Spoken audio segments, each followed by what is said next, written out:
करण्या भाग्यवंत, करण्या भाग्यवंत, करण्या भाग्यवंत. सांगायचा मुद्दा, जनाबाई 8 वर्षाची मुलगी आता विविध प्रकारचे क्रीडा करते आहे. लीला भगवंतानं तिच्या सोबत करावी. जनाबाईला म्हणायला लागले भगवंत, अगं आता मला ही येऊ देत नाही, काय करावं? माझा भगवंत येण्याकरिता आतुर आहे जनाईच्याकडे. जनाबाई म्हणायला लागले, आता तू माझ्याकडे येऊ नको देवा, अजिबात येऊ नको. भगवंता जर तू आला नाहीस तर मला करमणार सुद्धा नाही रे.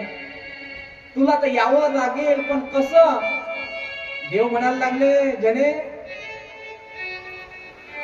तू देवा विठ्ठलाच्या रूपामध्ये येऊ नकोस, जेणेकरून विठ्ठलाची मूर्ती तिथून गायब होणार नाही आणि माझ्याकडे येण्याचा मार्गही सुलभ होईल. तू कोणत्या रूपामध्ये येशील भगवंता, मला तू सांग. जनाबाई तूच मला सांग ना. विठ्ठल भगवंत म्हणायला लागले, तू जे म्हणशील ते. कारण की भगवंत भक्तासाठी अनंत रूपे अनंत वेश घेत असतो. अनंत रूपे अनंत वेशे देखिले म्यासे, अनंत रूपे अनंत वेशे देखिले म्यासे.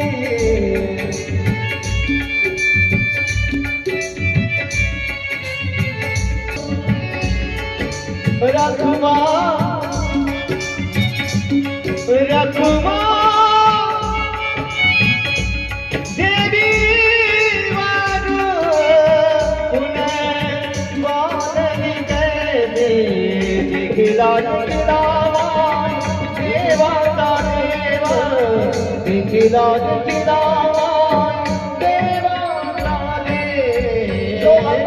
अनंत रूपे अनंत वेश घेतो, अनंत प्रकारचं सोंग त्या भक्त. देवा ज्यानं कधी रुक्मिणीच्या अट्टासापायी कधी भांडे घासले नाही, धुणं धुतलं नाही, तो भक्ताकरिता, जनाबाईच्या भक्ताकरिता, भक्त जनाबाई करिता भांडे धुंडे करतो.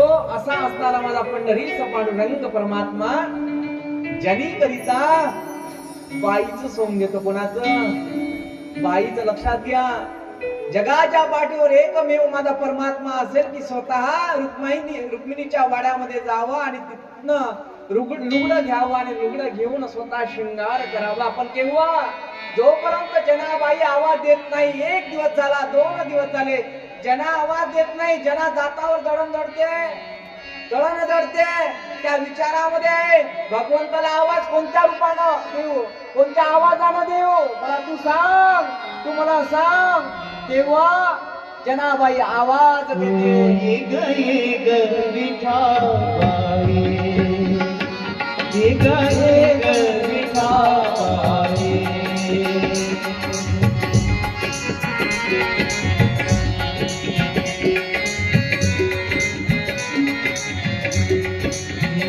माझे पंढरीचे आई, पंढरीचे आई, भीमा मावे चंद्रभागा, भीमा मावे चंद्रभागा.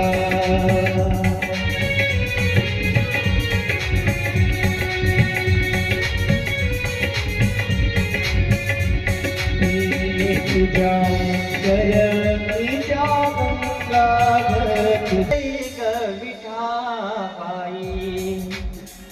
माझे पंढरीचे आई ग. जसं विठाबाई हा शब्द माझ्या पांडुरंगाच्या कानावर पडला, तसा माझा पांडुरंग धावत गेला. कोणाच्या जवळ? कोणाच्या स्वरूपामध्ये? स्वतः त्यानं बाईचा शृंगार केला, रुक्मिणीच्या. आता हा पांडुरंग असू द्या, विठाबाई. विठाबाई हा शब्द ऐकला, रुक्मिणीच्या वाड्यामध्ये गेले, वाड्यामध्ये लुगडं घेतलं, स्वतः नेसले, नक्की घातली, बांगड्या हातामध्ये माझ्या विठ्ठलाने घेतल्या आणि बाईच्या स्वरूपामध्ये तिथे गेल्या आणि दळायला सुरुवात केली. असा माझा पांडुरंग परमात्मा परमेश्वर भक्ताच्यासाठी अनंत रूपे अनंत वेश तो घेतो आणि भक्ताची इच्छा पूर्ण करतो. पाहता पाहता माझ्या जनाबाई मोठ्या व्हायला लागल्या. आधी पाहता पाहता माझी जनाबाई 12 वर्षाची झाली, 14 वर्षाची झाली, 15 वर्षाचीही झाली. आणि आता जवळ जवळ लग्नाचं वय माझ्या जनाबाईचं. या तुम्ही की स्वतःचे अभंग लिखाणाकरिता सुरुवात केली. 300 अभंग जनाबाईचे आहे. किती? 300 जगाच्या पाठीवर. आणि एकूण एक अभंग हृदयस्पर्शी आहे. हृदयाचा ठाव घेणारा तो अभंग आहे. जो कधी जीवनाचा खंडत्व पडू देत नाही, त्याचं नाव अभंग आहे. आणि ह्या अभंगाची अवचेतता घडून भगवंताची आस लागली जनाबाईला गोपालपुरीला राहावं. आणि पाहता पाहता त्या गोपालपुरीचं नंदन व्हावं. भगवंत आता इथपर्यंत व्हायला लागले की जनाबाईच्या प्रेमात जणू पडले. भक्ताच्या प्रेमात देव पडत असतो. जनाबाईच्या घरी झोपायला जायला लागले.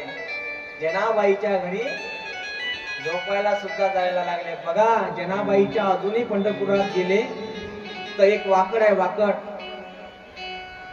बाबा, वाकड आलं का लक्षात?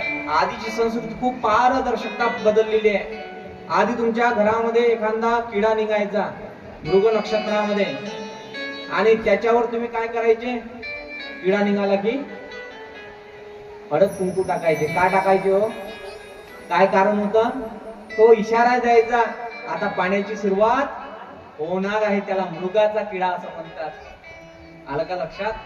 आता जर निघाला तर अहो अहो फळा फळा फळा अशी सुरुवात होते.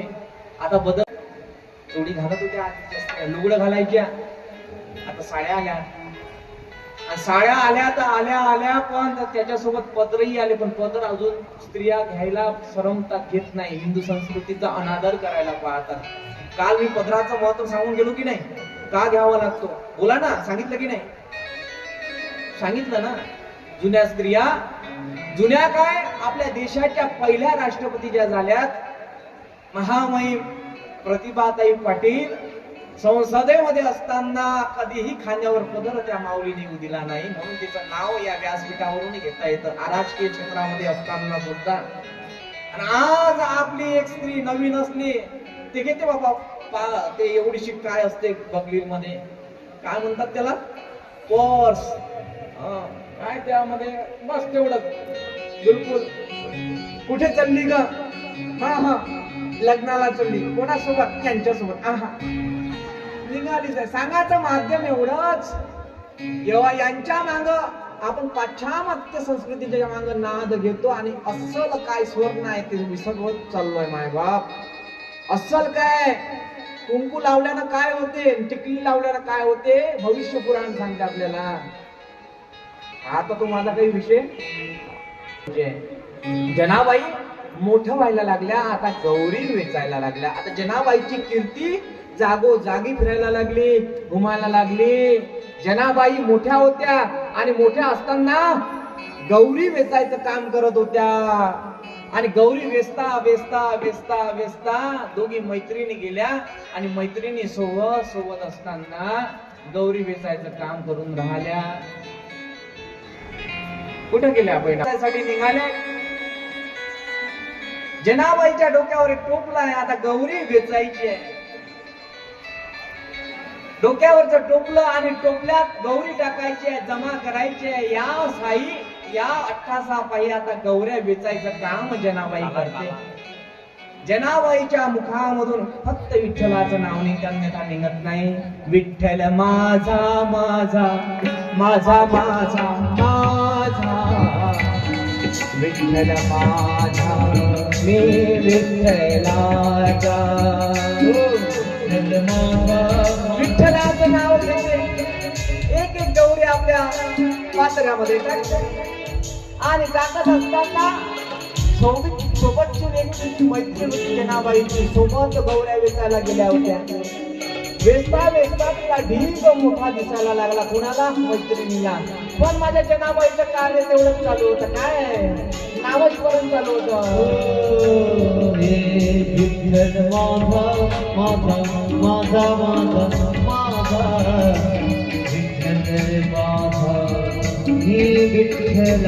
आता स्वतःच्या गौऱ्यात स्त्री स्वतः दिसते आणि पाहते. तुम्ही वेगळं व्हा, तुम्ही वेगळं व्हा. गौरी तुमच्याकडे घ्या. दोन चार गौऱ्या आहे, हा वा वा टाळी वाजवून आनंदामध्ये. आता साडीवाल्या स्त्रीचं लक्ष केलं जनाबाईच्याकडे. साडी म्हटलं की लक्षात घेऊन घ्यायचं. आता साडी बाजून ताई म्हणायला लागले, जनाबाई माझ्या सोबत उपाली एवढ्या मोठ्या गौऱ्या कुठून आणल्या? कुठून आणल्या तिने? माझ्या तर गौऱ्या घेतल्या नसेल ना? विचार करायला लागले आणि विचारामध्ये हातातलं ओढ ताड करायला लागली ती स्त्री. ह्या गौऱ्या माझ्या, ह्या गौऱ्या माझ्या, ह्या गौऱ्या माझ्या, ह्या माझ्या गौऱ्या. जनाबाई म्हणायला लागली, ना ह्या गौऱ्या माझ्या आहे. अरे माझ्या आहे. तेवढ्यात काय झालं, जनाबाईची कीर्ती वाढलेली होती. नामदेवाकडे संत कबीर आले होते. कबीर, संत कबीर. संत कबीरांना आशा झाली की संत जनाबाईला भेटावं. याकरिता जनाबाईच्या भेटीला संत कबीर येत आहेत नामदेवांसोबत. आणि इकडे जनाबाई भांडण करते कोणासोबत? साक्षात त्या बाई सोबत. आणि तेवढ्यात कबीरदास आले. नामदेव महाराज म्हणायला लागले, नामदेवा. कबीरदास म्हणतात नामदेवाला, हे काय? तिचं नाव मी ऐकून आलो, ते भांडणं करते. हे व्यवस्थित नाही गड्या. भांडणं करणारी भक्त कशी काय? देवाचं ते नाव घेते इथपर्यंत कराय, पण शून्य आहे ना भांडणं करणं. नुसतं एका गौरी करिता ओढाताण करते. केस ओढायला लागले, केस ओढायला लागले, मारहाण करायला लागले. अशा परिस्थितीमध्ये कबीरदास म्हणायला लागले, महाराज. कबीरदासजी महाराज म्हणतात, नाही ना, हे बरोबर झालं नाही, हे बरोबर झालं नाही. मी ज्याच्या भक्ताच्या आशेपायी आलो होतो, दर्शनाकरिता आलो होतो, ती स्त्रिया भांडकोट निघाली. जनाबाई भांडणं करते. असं काय? एवढी मोठी कीर्ती मी ऐकून आलो होतो. नामदेवाला म्हणतात. नामदेव म्हणतात, असं नाही गड्या. नामदेव महाराज म्हणतात, खरे संत आहेत ते जनाबाई. संतांच्या सहवासात राहिली म्हणजे माझ्या सहवासात ती राहिलेली आहे. ती तशी नाही. ढीग खाली ठेवला आणि ढीग केल्यानंतर खाली ठेवल्यानंतर नामदेव महाराज म्हणायला लागले. नामदेव महाराज म्हणतात, जनाबाईला हे संत कबीर आहेत आणि हे आलेले आहेत, यांचं तू दर्शन घे. दर्शन नंतर गेली म्हणे. आधी गौऱ्याचा वाद मिटेपर्यंत काही होणार नाही. दर्शन नंतर पाहू. आधी माझी जी उपजीविकेचं साधन आहे गौरी, त्याचा निर्वाळा आधी होईल. निर्वाळा कोण करेल? कबीरदास म्हणायला लागले, मी. पण कसा करणार? कोणाची गौरी कशी काय ओळखणार? तेवढ्यात जनाबाई म्हणायला लागली, ज्या गौरीतून विठ्ठलाचा आवाज येईल ती गौरी म्हणजे माझी. तेव्हा कबीरदास खाली बसले आणि कबीरानं एक एक गौरी खाली कबीरदासांनी बसावा आणि ती गौरी एक एक गौरी कानाजवळ घ्यावी आणि त्याच्यातून आवाज निघाला. कोणता? विठ्ठल माझा माझा माझा माझा माझा विठ्ठल माझा मी विठ्ठलाचा. कबीरदास आतमध्ये म्हणतात, एक गौरी घेतात खाली ठेवतात, दुसरी गौरी विठ्ठलतात खाली बाजूला ठेवतात. पाहता एक गौरी, दोन गौऱ्या, तीन गौऱ्या, पाहता पूर्ण ढीग हा जनाबाईचा निघाला आणि विठ्ठलाचं नाव त्या गौरीतून निघालं. त्यामुळं संत कबीर जनाबाईच्या पायावर लोटांगण घालतात. विठ्ठल विठ्ठल विठ्ठला, जनाबाईच्या गौऱ्या बोली विठ्ठल विठ्ठल विठ्ठला.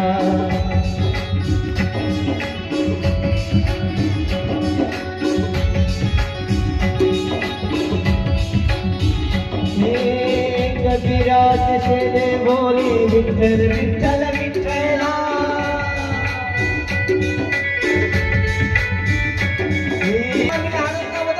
जय हो. हा एक गाडी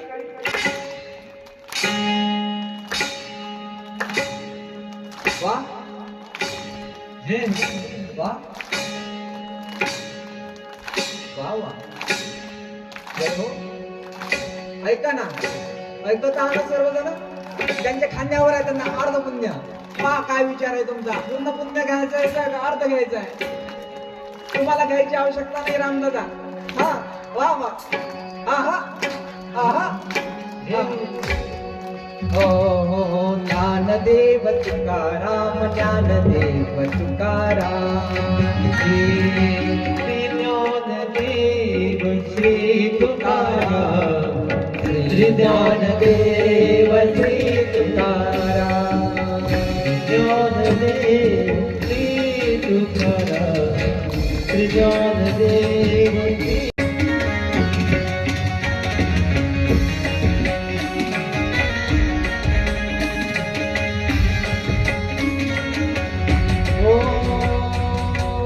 पाहता पाहता जनाबाईची कीर्ती आता जागोजागी जनाबाईची कीर्ती वाढायला लागली, लग्नापर्यंत व्हायला लागली. पाहता पाहता जनाबाईच्या घरी साक्षात पांडुरंग खेळायला लागला, राहायला लागला. जनाबाई सोबत माझा पांडुरंग एवढा प्रेमात पडला की स्वतः जनाबाई सोबत त्यांच्या घरी जाऊन वाकड अंगावर घेऊन झोपायला लागला. वाकड म्हटलं बरं. नाथ बाबा म्हणतात की एखाद्या पुरुषानं घातलेला साडी, एखाद्या पुरुषानं घातलेली साडी आपल्या डोळ्यातून कधी पाहू नये, दोष लागतो. एखाद्या पुरुषानं घातलेली साडी जर आपण पाहिली, त्याला जर पाहिलं त्या अवस्थेमध्ये, तर कुंभपाक नावाच्या नरकाची यातना आपल्याला मिळते. लक्षात घ्या, एखाद्या पुरुषानं साडी नेसावी आणि ती प्रदर्शित करावी, दोष लागतो. का म्हटलं मी असं की आधीच्या स्त्रिया वाकड तयार करत असताना लुगड्याची वाकड आपल्या पतीच्या अंगावर द्यायची नाही मावशी. मग त्याच्या अंगावर कोणती वाकड द्यायची? म्हाताऱ्याच्या अंगावर कोणती? धोत्राची केलेली वाकड. लक्षात आहे ना? धोत्राची केलेली वाकड, धोत्राची वाकड केली आहे. आणि ती धोत्राची वाकड पुरुषाच्या अंगावर आणि लुगड्याची वाकड स्त्रियांच्या अंगावर. म्हणजे इथपर्यंत सूक्ष्म दर्शकता त्यांच्यामध्ये होती जुन्या लोकांमध्ये. सांगायचं तात्पर्य एवढाच, त्या पांडुरंगानं माझ्या जनाबाईचा कधी साथ सोडला नाही. पाहता पाहता माझा पांडुरंग जनाबाईच्या घरामध्ये जायला लागला, कुटियेमध्ये जायला लागला, झोपडीमध्ये जायला लागला. आणि जनाबाई सोबत दळण तर जोडलंच, भांडे तर घासलेच घासले, पण जनाबाईच्या वाकडीवर झोपायलाही लागला. हा शाबास. कोणता हो इंजिनियर, मस्त बनवली त्यानं कुट्टी. कुट्टीवाल्याच्या नावानं वाजून दे काढ्या एकदा. तनाची कुटिया होती. पाहता पाहता माझा पांडुरंग आता जनाबाईला वाकड मागायला लागला. माझा पांडुरंग आता वाकड मागतो. आणि जनाबाई जेव्हा वाकड देते तेव्हा झोपताना माझा पांडुरंग स्वतःच्या गळ्यातला तुळशीचा हार काढावा या इच्छेपायी तुळशीचा हार काढतात. आणि हा हार काढत असताना सोबत स्वर्णाचा हार सोबत येतो. लक्षात आलं ना? सोबत आल्यानंतर तो हार बाजूला ठेवतात. इथे उभे राहत बडव्यांनी पूजा करावी, अभिषेक करावा या इच्छेपायी पांडुरंगाकडे पाहावं आणि नवरत्नाचा हार चोरीला गेला असं त्यांच्या लक्षात यावं. आता पांडुरंगाच्या गळ्यातला हार चोरीला गेला. पंढरपुरामध्ये दारोदार फिरायला लागले आणि सोबतच भगवंत वाकड घेऊन मंदिरात आले होते. कोणाच्या घरची? कोणाच्या घरची? जनाबाईच्या घरची. आता ज्याची ही वाकड आहे त्यानं तो नवरत्नाचा हार चोरीला गेलाय असा संशय घेतला बडव्यांनी. आता घराघरामध्ये फिरायला लागले, गोपालपुरी पर्यंत गेले. पाहता पाहता जनाबाईच्या झोपडीपर्यंत पोहोचले. जनाबाईच्या समोर येतात. बडवे विचारता, ही वाकड तुझी का? जनाबाई म्हणायला लागले, हो ही वाकड माझी आहे, ही वाकड माझी आहे, ही वाकडच माझी आहे म्हणायला लागले. आणि म्हणता म्हणता म्हणता म्हणायला लागले, अरे पकडा हिला, जरा हिला पकडा, धावा धावा धावा. 2-4 लोक पाठवले आणि जनाबाईला पकडायला लागले. चोरटी आहे, चोरटी आहे. ही असा रे पांडुरंगा अलंकार विसरोनी गेला देवा. हिच्या घरामध्ये शोध घ्या तर नवरत्नाचा हार हिच्या घरामध्ये असेल. घरामध्ये घुसलेले आहे काही लोक आणि नवरत्नाचा हार त्यांना सापडला. हीच चोरी आहे, हीच चोर आहे म्हणून पकडलं जनाबाईला आणि सुरावरीला शिक्षा द्यावी. सुरावर चढवण्यात आलं. मायबाप दोरानं बांधलं तिला, दोरानं बांधण्यात आलं. लोक जनाबाई म्हणते अशा क्षणाला, देवा ही चोरी केली नाही, हो नवरत्नाचा हार चोरला नाही. होते पाटील पकडू नका धरू नका अरे असा प्राणी तोडून रंगा माझा मुडावर गावकरी पुजारी बदलती सुरा